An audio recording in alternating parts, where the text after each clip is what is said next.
Hey guys, it's Mahoney coming to you with another Tuesday tip. I promised after the first of the year we would start doing them again. So you get into a wreck, what do you do with your medical bills? Well, your instinct is going to be, well, the other side should pay my medical bills. Well, actually you don't want that. If you have health insurance or access to health insurance, you want your health insurance to be responsible for your medical bills.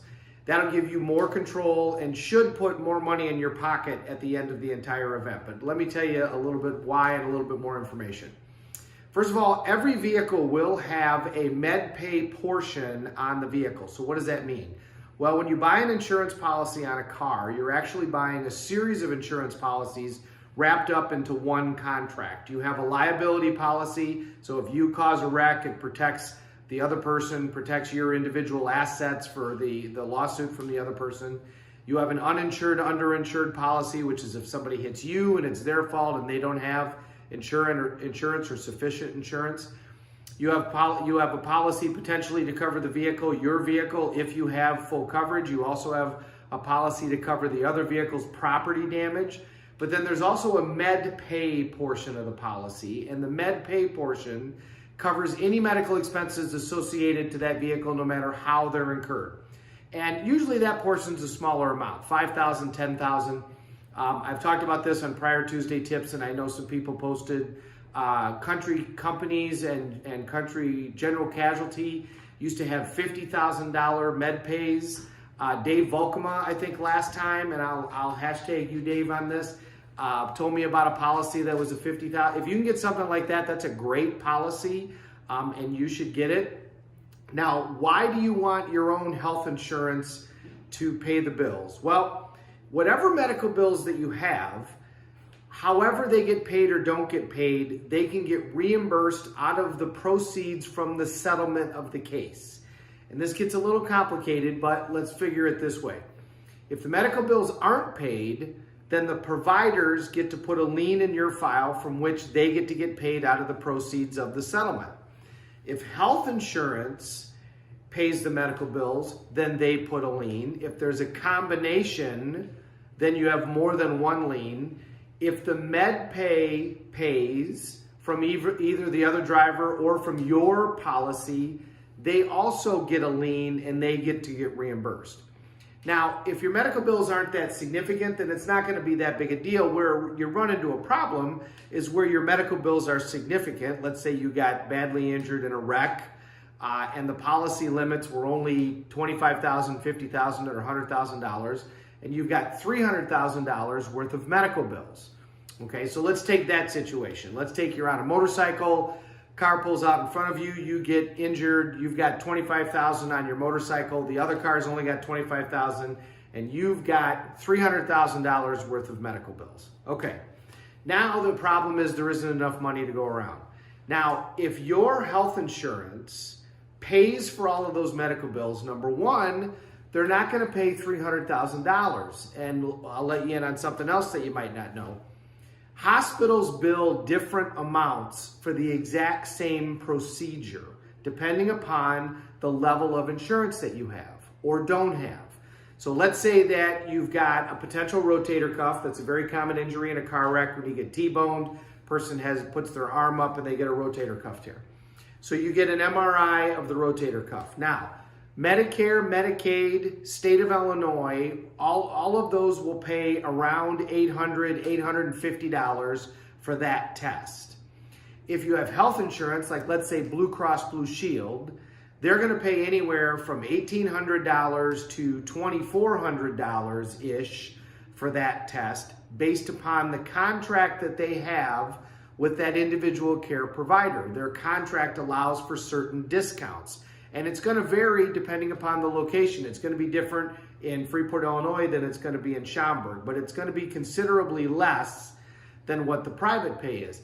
If you don't have health insurance, the private pay number for that exact same test is going to be about $5,000, again, depending upon the provider. The billing that they're going to do to like the med pay of a vehicle is going to be the private pay. So if you go into an emergency room from a wreck and you tell the provider that you want them to use your health insurance, Initially, they're not going to want to use your health insurance because they're only going to be able to bill for less. They're going to want to bill the med pay of the vehicle because they get to collect more money. And if you're on like State of Illinois insurance, that's the last thing that they're going to want to bill because they're going to have to take a significant discount.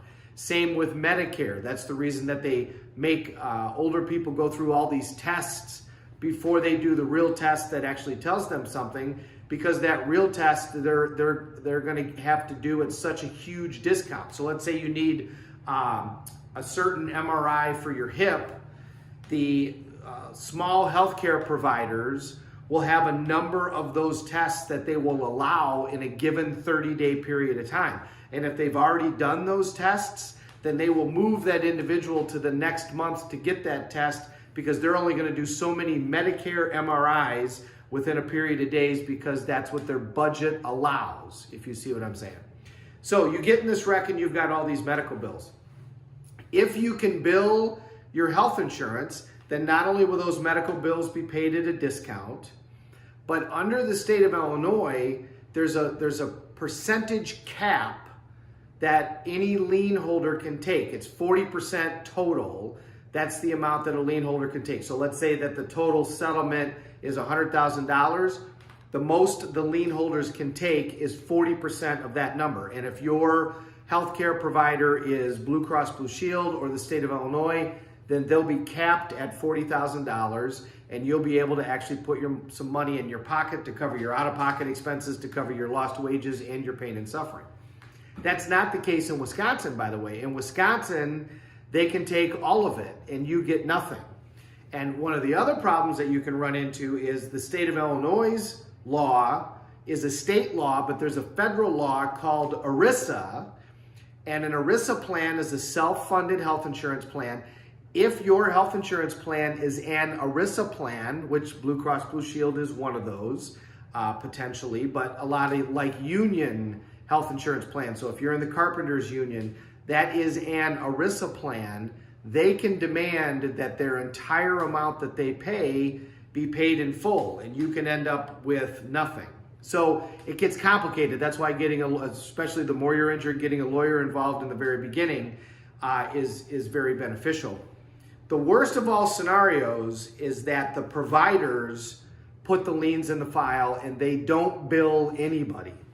And my local health care provider in my hometown, Freeport, Illinois, FHN, what they're doing right now is they're in any wreck, they're refusing to bill health insurance. They'll put a lien in the file and get what they can because they're bound by that 40%, but then they'll turn around and sue the patient for the difference.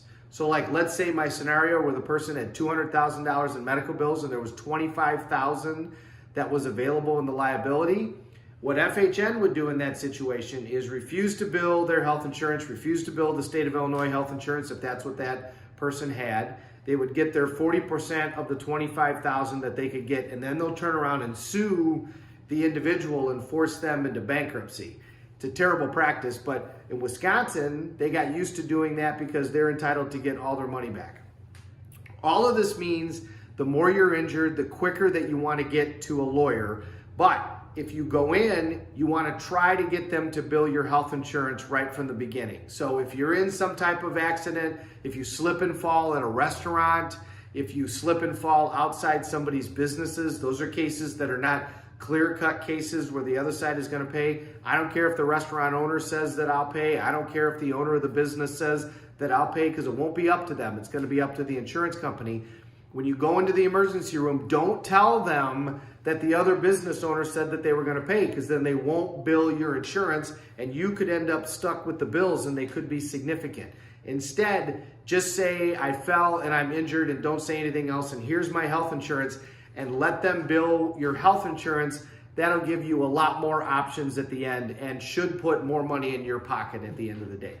If you got any other questions, go to Mahoney'sGotYourBack.com and go there for more information, or feel free to call us at any time. Remember, the more you're injured, the faster you need to get an attorney, because the attorney can get involved in this from the very beginning and try to set it up so that you're better off at the end. Thanks for watching, everybody. We'll see you next Tuesday. And next Tuesday, we're going to talk about how to pick what kind of lawyer you need for individual situations. Have a great week.